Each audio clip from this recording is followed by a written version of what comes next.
आपलं शहर आता स्मार्ट होत आहे. मग तुम्ही कधी स्मार्ट होताय? स्मार्ट न्यूजचे यूट्यूब चॅनल सबस्क्राईब करा, स्मार्ट बना. नोटिफिकेशनसाठी बेल आयकॉनवर क्लिक करा.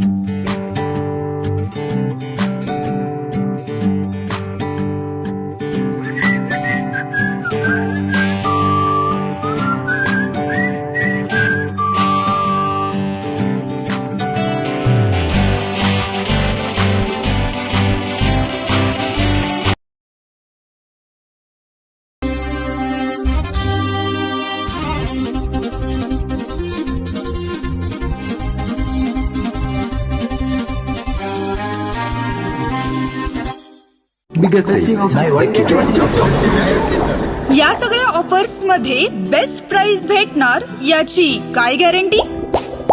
सगळेच गायब. म्हणूनच बीएससी देते लो बेस्ट प्राइस गॅरंटी. जर तुम्ही आमच्यापेक्षा कमी किमतीत सेम कपडे बाहेर कुठेही खरेदी केलात तर खरेदी केलेल्या किमतीच्या फरकाच्या दुप्पट रक्कम आमच्याकडून मिळवा. बीएससी द टेक्सटाईल मॉल मधून आताच खरेदी करा तुमची आवडती sari, ladies wear, men's wear, kids wear, तेही सर्वात कमी किमतीत. BSC the textile mall, Tilakwadi, Belagavi. नमस्कार. स्मार्ट न्यूजच्या आजच्या बुलेटिनमध्ये आपलं स्वागत. महाविकास आघाडीचे भवितव्य आता दिल्लीश्वरांच्या हाती. महाराष्ट्रातील विधानसभा निवडणुकीसाठी भारतीय जनता पक्षाने उमेदवारांची पहिली यादी जाहीर केलेली आहे. मात्र दुसरीकडे महाविकास आघाडी मात्र मागे पडली आहे. जागा वाटपावरून काँग्रेस ठाकरे सेनेत वाद झाल्यानं महाविकास आघाडीतील कोणत्याही पक्षानं उमेदवारांची यादी जाहीर केलेली नाही.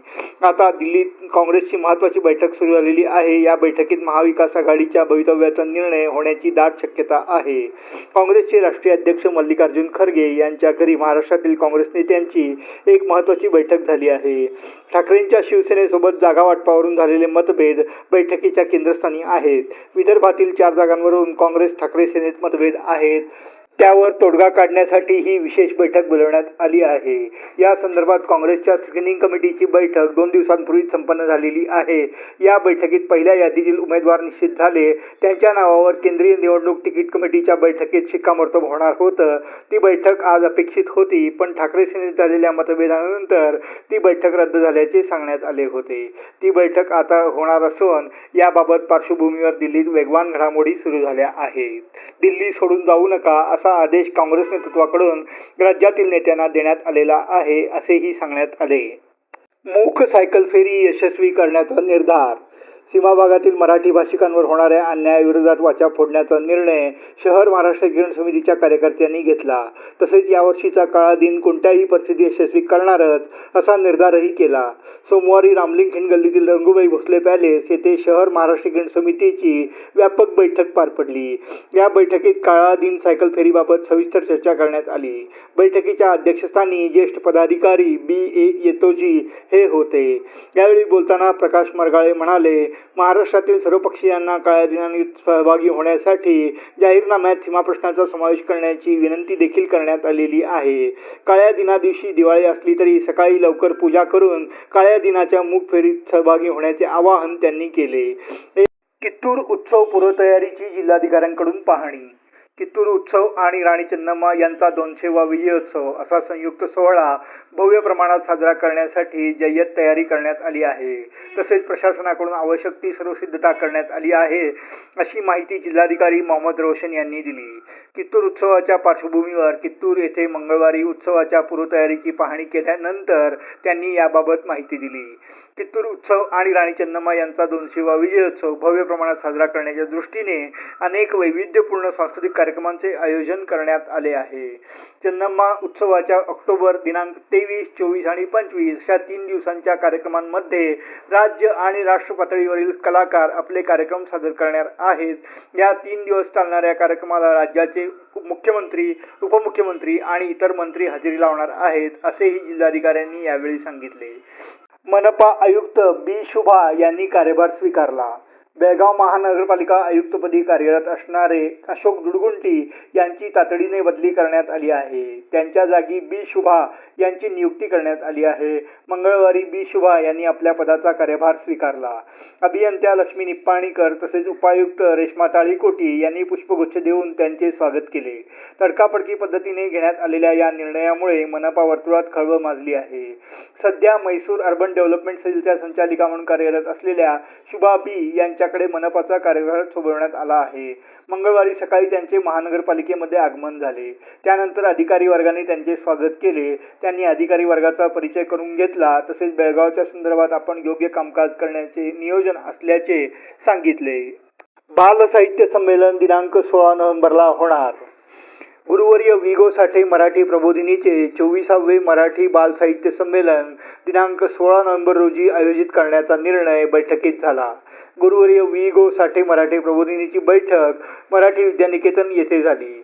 बाल साहित्य संमेलनाचे अध्यक्ष म्हणून मराठा मंडळ सेंट्रल हायस्कूलचे निवृत्त मुख्याध्यापक विश्वजित हसबे यांची एकमताने निवड करण्यात आली. या संमेलनात प्राथमिक माध्यमिक विद्यार्थ्यांचे कवी संमेलन, कथाकथन व साने गुरुजींच्या जीवनावर आधारित नाटिका असे कार्यक्रम होणार आहेत.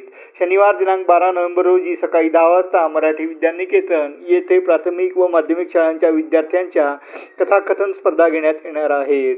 या बैठकीत अध्यक्ष जयंत नार्वेकर, सचिव सुभाष ओळकर, सुरेश गडकरी, विजय बोंगाळे, बसवंत शहापूरकर, नीला आपटे, हर्षदा सुंठणकर, गौरी चौगुले, इंद्रजित मोरे, धीरजसिंह राजपूत आणि गजानन सावंत आदी उपस्थित होते. कित्तूर राणी चन्नम्मा यांच्या नावे टपाल तिकीट. कित्तूर राणी चन्नम्मा यांच्या ऐतिहासिक विजयाला 200 वर्षे पूर्ण झाल्याबद्दल त्यांच्या नावाने टपाल तिकिटाचे अनावरण करण्याचा निर्णय घेण्यात आला आहे.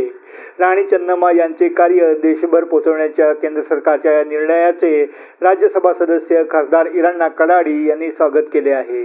चन्नम्मा यांच्या विजयाला 200 वर्षे पूर्ण झाल्याबद्दल त्यांच्या नावाने पोस्ट तिकीट सुरू करावे अशी मागणी काही दिवसांपूर्वी केंद्रीय मंत्री प्रल्हाद जोशी, खासदार विश्वेश्वर हेगडे कागेरी व इराण्णा कडाडी यांनी केंद्रीय मंत्र्यांकडे केली होती.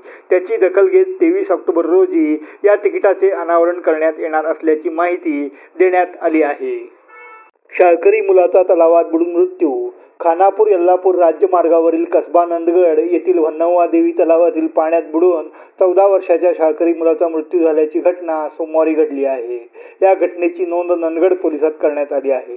गिरीश बसवराज तळवार, वय 14, राहणार गरबेनहट्टी, तालुका खानापूर असे बुडून मृत्यू पावलेल्या मुलाचे नाव आहे. गिरीश हा आपल्या काही मित्रांबरोबर सोमवारी दुपारी 1:30च्या सुमारास गावापासून 1.5 किलोमीटर अंतरावर असलेल्या वन्नवा देवी मंदिर पायथ्याशी असलेल्या तलावात पोहण्यासाठी गेला होता. पावसामुळे तलाव पाण्याने भरलेला आहे. पाण्याचा अंदाज न आल्याने पोहता येत नसल्याने त्याचा बुडून मृत्यू झाला. गिरीश पाण्यात बुडत असल्याची माहिती त्याच्या मित्रांनी तेथून जाणाऱ्या नागरिकांना दिली. या घटनेची माहिती मिळताच त्याला वाचवण्याचा प्रयत्न करण्यात आला, मात्र त्याचा बचाव होऊ शकला नाही. नंदगड पोलिसात या प्रकरणी घटनेची नोंद करण्यात आली आहे. चोरीच्या संशयावरून भर बाजारात महिलांना मारहाण. दिवाळी सणासाठी बेळगाव बाजारपेठेत ग्राहकांची गर्दी प्रचंड प्रमाणात वाढली आहे. अशातच गर्दीचा फायदा घेऊन चोरट्यांचा उपद्रवही वाढला आहे. यामधूनच काही महिलांना चोरीच्या संशयावरून स्थानिकांनी मारहाण केल्याची घटना गणपत गल्लीत घडली आहे. गणपत गल्ली मार्केटमध्ये सकाळी चोरीच्या संशयावरून महिलांना मारहाण करण्यात आली. या पार्श्वभूमीवर पोलिसांनी लगेच त्या ठिकाणी पोहोचून महिलांना ताब्यात घेतले, मात्र त्यांच्याकडे कोणतेही चोरीचे साहित्य आढळून आले नाही. संशयित महिलांना खडेबाजारात पोलिसांनी ताब्यात घेतले असून त्यांची चौकशी करण्यात येत आहे, असे पोलीस सूत्रांनी सांगितले.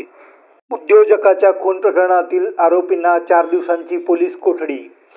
उद्योजक संतोष पद्मण्णवर खून प्रकरणात न्यायालयीन कोठडीत रवानगी केलेल्या 4 आरोपींना आज अधिक चौकशीसाठी न्यायालयाच्या परवानगीने महामारुती पोलिसांनी पुन्हा ताब्यात घेतले. न्यायालयाने या आरोपींना 4 दिवसांची पोलीस कोठडी दिली आहे. खून प्रकरणाच्या अधिक तपासासाठी महामारुती पोलिसांनी या आरोपींना 4 दिवसांसाठी पोलीस कस्टडीत घेतले. आज 22 ऑक्टोबर रोजी संध्याकाळी 5 वाजल्यापासून 25 ऑक्टोबरला संध्याकाळी 5 वाजेपर्यंत महामारुती पोलीस आरोपींची चौकशी करणार आहेत. दुसरे JMFC न्यायालयाच्या न्यायाधीश पंकजा कोंडूर यांनी आरोपींना पोलीस कस्टडीची परवानगी दिली असल्याचे ॲडव्होकेट श्यामसुंदर पत्तार यांनी सांगितले.